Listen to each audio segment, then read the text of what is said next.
ఒకప్పుడు మా నాన్నకు విరేచనాలై చనిపోయే స్థితిలో ఉన్నాడు. 6 మైళ్ళలో ఉన్న నెల్లూరుకు తీసుకుపోయేందుకు బండిలో ఊరి వెలుపలకు వచ్చాము.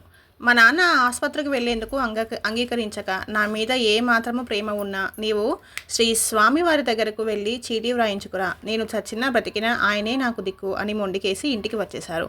గత్యంతరం లేక తలుపూరులో ఉన్న శ్రీ స్వామివారి దగ్గరకు వెళ్ళాను. ఆ రాత్రి అక్కడనే ఉండవలసి వచ్చింది. ఉదయము శ్రీ స్వామివారు మా నాన్న విషయము విని పకపకా నవ్వి, ఆయనకేమయ్యా, ఆయన ఆసుపత్రికి పోడే, ఈయన పోయే తలకి అన్నము తింటూ ఉంటాడులే అని చెప్పి వారి పరిభాషలో కోట్లు మనుగులు అని ఆశీర్వచన చీటీ వ్రాయించి ఇచ్చారు.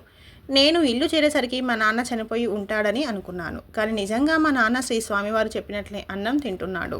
ఇంత గొప్ప అనుభవం జరిగిన నా కర్మ కొద్దీ శ్రీ స్వామివారు అంటే నాకు నమ్మకము కలగలేదు. ఒకప్పుడు మా బర్రెలు తప్పిపోగా 10 రోజులు వెతికి ఆశ వదిలేశాము.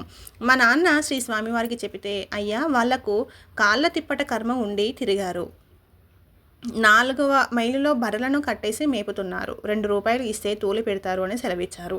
శ్రీ స్వామివారి మాట యందు అచంచల విశ్వాసం గల మా నాన్నగారు ఎందరో చెప్పినా వినకుండా శ్రీ స్వామివారు చెప్పినట్లే 2 రూపాయలు మాత్రమే ఇచ్చి మా సేద్యగారిని 4వ మైలులో వెతకమని పంపించారు.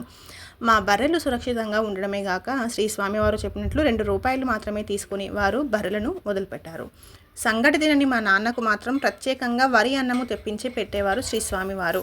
సృష్టిలో నిర్ణయమైన ఎంత స్వల్పమైన వివరాలు కూడా సర్వజ్ఞమూర్తి అయిన శ్రీ స్వామివారికి తెలియను అనే విషయమై పెనవర్తి గ్రామము మోపూరు దశయ్య గారి చెల్లెలు వనమ్మ ఇలా చెబుతుంది. ఒకరోజు అందరూ వినేటట్లు శ్రీ స్వామివారు దశయ్యతో, అయ్యా వనమ్మ వేరే పోతుంది, అప్పుడు అన్నీ మనం ఇయ్యాలయ్యో అన్నారు. భర్త పోయాక ఆమె తన అన్నగారింట్లో ఉంది, ఇక ఆమె వేరే కాపురం పెట్టే ప్రసక్తే లేదు.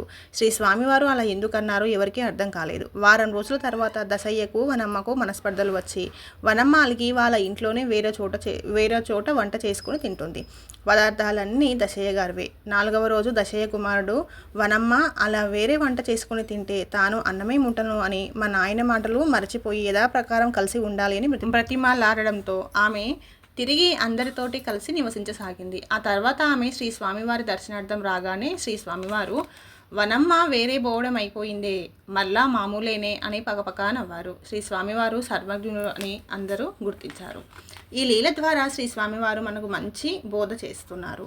మన భవిష్యత్తు చాలా సూక్ష్మమైన అంశముల వరకు నిర్ణయించబడి ఉంటుందని, ఎప్పుడు ఎవరితో తగాదా పడే విషయం వరకు, ఏ గింజ ఎవరి నోటిలో ఎలా పడాలి అనే విషయం వరకు నిర్ణయించబడి ఉంటుందని కబీరు చెప్పిన వాక్యం నిజమని తెలుస్తుంది. కనుక ఆ సూక్ష్మాతి సూక్ష్మమైన నిర్ణయాలు శ్రీ స్వామివారికి తెలుసు కనుకనే చెప్పగలిగారు. ఎవరు ఏమి మాట్లాడినా ఏమి చేసినా పూర్వం నిర్ణయించబడినట్లు మాత్రమే మాట్లాడగలరు, చేయగలరు.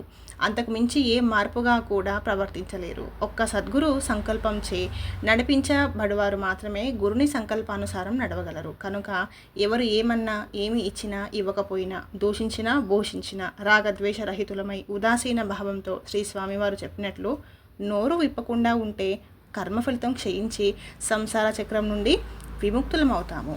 శ్రీ స్వామివారి కృపను సంపూర్ణముగా పొందగలము. ఉదాసీనో గతవ్యతః అన్నారు కదా.